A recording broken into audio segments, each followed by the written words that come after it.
बॉलीवुड में ड्रग्स का मुद्दा संसद तक पहुंचा तो कुछ लोग पूरी इंडस्ट्री को ही गंदा नाला कहने लगे। इसके विरोध में जया बच्चन ने राज्यसभा में आवाज उठाई थी। वहीं बॉलीवुड स्टार उर्मिला मातोंडकर ने भी इंडस्ट्री का पक्ष लिया। उन्होंने कहा कि पूरी इंडस्ट्री को बदनाम करना कहीं से भी सही नहीं। उर्मिला के सपोर्ट पर कंगना ने फिर तीखे बोल बोले। कंगना ने उर्मिला को सॉफ्ट पॉर्न स्टार बता दिया। कंगना के इस बयान ने बॉलीवुड में तहलका मचा दिया। कई सितारे कंगना के विरोध और जया के समर्थन में पहले से थे, वहीं उर्मिला मातोंडकर के सपोर्ट में भी उतर आए। कई स्टार्स ने ट्वीट करके उर्मिला को उनके अभिनय और सिनेमा में योगदान के लिए बधाइयां दी। वहीं बताते चले कंगना रनौत अपने एक और बयान के बाद लोगों के निशाने पर नजर आई, खासकर उनके जो मुंबई में रहते हैं। इस बार एक्ट्रेस ने मुंबई की तुलना पीओके से कर दी थी। इसके बाद लोग कंगना को खरी खोटी भी सुनाने लग गए। अपने ट्वीट में कंगना ने शिवसेना लीडर संजय राउत पर खुलेआम धमकी देने का आरोप लगाया।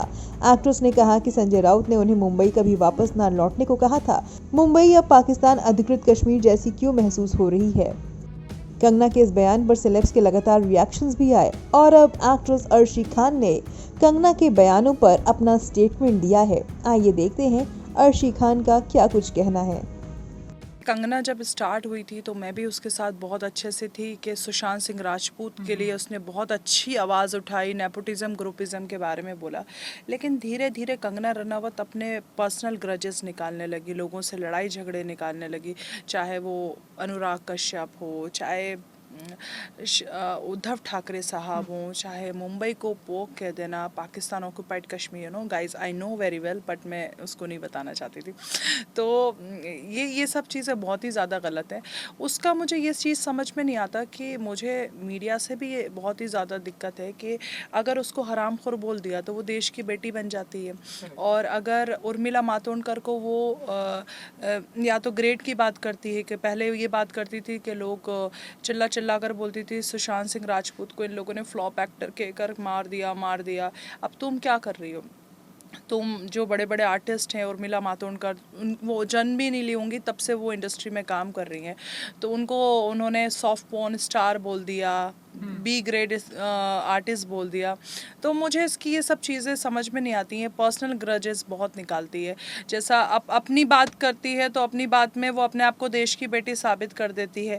या फिर अभी ये फार्मर प्रोटेस्ट में उसने फार्मर के लोगों को उसने टेररिज्म का टेररिस्ट बोल दिया है। तो वो क्या बोलती है, क्या करती है, मुझे समझ में नहीं आता। मुझे थोड़ा सा उसका दिमाग आई डोंट नो। लेकिन वो जब अपने ऊपर आती है तो मुझे ये समझ में नहीं आता कि वो देश की बेटी कैसे हो जाती है। क्या उर्मिला मातोंडकर देश की बेटी नहीं है?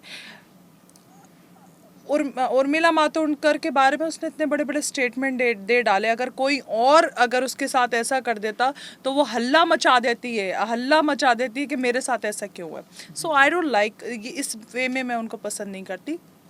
बाकी सुशांत के लिए जो किया उसमें हम उनके साथ हैं, लेकिन अभी जो वो पर्सनल ग्रजेस और पॉलिटिकल लेवल पे लेकर जा रही है वो गलत है।